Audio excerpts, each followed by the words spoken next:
ખાંડા ગામની પાવન ધરતી પર કથાકાર પૂજ્ય શ્રી મોરારી બાપુની રામકથાનો આજથી પ્રારંભ થશે। પરમ પૂજ્ય મોરારી બાપુની અમૃતવાણી રામચરિત્ર માનસ કથા આજથી શુભ પ્રારંભ થઈ 17 તારીખ સુધી ભાવિ ભક્તો કથાનું રસપાન કરી શકશે। ધરમપુર છેવાડાના ડુંગરાળ અને આદિવાસી બહુલ વસ્તી વિસ્તારમાં ખાંડા ગામની પાવન ધરતી પર તારીખ 9 એપ્રિલથી વિશ્વવિખ્યાત ગુજરાતના પરમ પૂજ્ય શ્રી મોરારી બાપુની રામકથાની શરૂઆત થઈ રહી છે।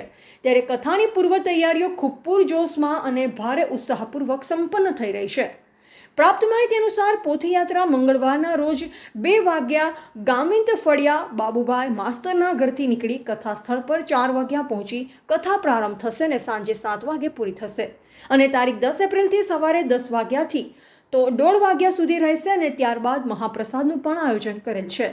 આથી ચાલનાર કથાની અમૃતવાણી તારીખ 17 એપ્રિલના રોજ વિરામ થશે। રિપોર્ટર કમલેશ ગામિત, ગ્રામીણ ટુડે ન્યૂઝ, વાંસદા। હું રાજકોટથી આવું છું મારા બાપુની કથા સાંભળવા માટે, રામકથા સાંભળવા માટે, અને 9 દિવસ રોકાવાનું। ભગવાન આનંદ આપે, સૌને સુખી કરે। આ તમારી ભૂમિ પવિત્ર એટલે અમે આવી શક્યા તો જય સિયારામ। મારું નામ છે વસંતભાઈ પટેલ, હું સુરતથી આવું છું। ભોજનની વ્યવસ્થાની સંપૂર્ણ જવાબદારી મારી છે આ રામકથાની અંદર। તો મારે અહીંયા અમારે 200 માણસનો સ્ટાફ રસોઈયા ડિપાર્ટમેન્ટમાં આનંદ કેટરર્સ એટલે અમારા સૌરાષ્ટ્રમાંથી આવેલા છે, સુરેન્દ્રનગરથી ધીરુભાઈને એનું ગ્રુપ, એના પરિવાર, છોકરાઓ જયેશભાઈને, આનંદને બધા આવ્યા છે। તો મારી વિનંતી છે આ વિસ્તારને કે આવો મોરારી બાપુની રામકથાની અંદર રામ નામ લ્યો અને પ્રભુનો પ્રસાદ આરોગી જાઓ, એવી મારી આ વિસ્તારને મારું ભાવભર્યું આમંત્રણ છે અને મારી વિનંતી છે, આવો પ્રસાદ લેવા માટે આવો।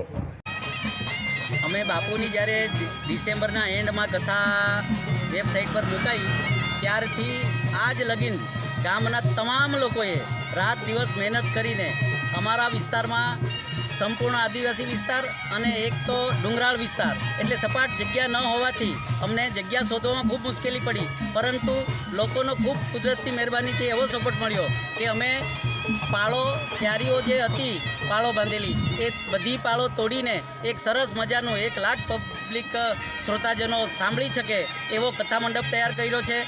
એ જ પ્રકારે રસોડામાં પણ એવી વ્યવસ્થા કરી છે કે ગમે તેટલી શ્રોતાજનની ટોળી આવે તો પણ રસોડું ખૂબ સરસ રીતે નિભાવી શકાય એ રીતની વ્યવસ્થા કરી છે। પાર્કિંગની પણ એવા જ પ્રકારની વ્યવસ્થા કરી છે અને એમાં સંપૂર્ણ સમગ્ર ગામ અને આજુબાજુના ગામના લોકોએ ખૂબ જ 2 મહિનાથી સતત મહેનત કરીને આ કથાની તૈયારી કરી છે।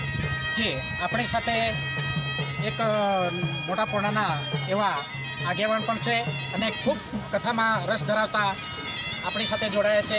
રમેશભાઈ, આપ અહીંયા આવ્યા છે ત્યારે આપણે શું તૈયારી લઈને આવ્યા છે? બાપુનું પૂર્વનું પુણ્ય છે, બાપુનું આપણે પિતૃનું પુણ્યથી જ આપણે ભેગા થયા છે અને જ્યારે બી એ ખબર પડી એટલે તરત જ ગાડી જ્યાં જ્યાં આમંત્રણ આપવાનું ત્યાં વિષ્ણુભાઈ કીધું કે ત્યાં જવાનું છે, નિસ્વાર્થ અમે ફર્યા અને આમંત્રણ આપ્યું। 2 વખત દમણ ગયા, 2 વખત સેલવાસ ગયા, ઉમરગામ ગયા ને જ્યાં જ્યાં આમંત્રણ આપવાનું ત્યાં અમે આપી આવ્યા।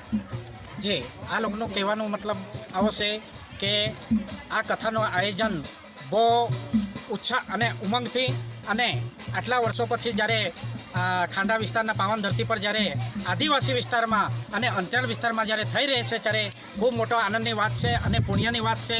મોરારી બાપુ જ્યારે આટલા વર્ષો પછી 934મી કથા કરવા જઈ રહ્યા છે ત્યારે ખૂબ આનંદ અને ઉત્સાહમાં અને તાળામારી બતાવી રહ્યા છે। કમલેશ ગામિત, ગ્રામીણ ટુડે ન્યૂઝ, વાંસદા। વધુ સમાચારો માટે જોતા રહો ગ્રામીણ ટુડે ન્યૂઝ। ગ્રામીણ ટુડે ન્યૂઝને લાઇક, શેર અને સબસ્ક્રાઇબ કરો।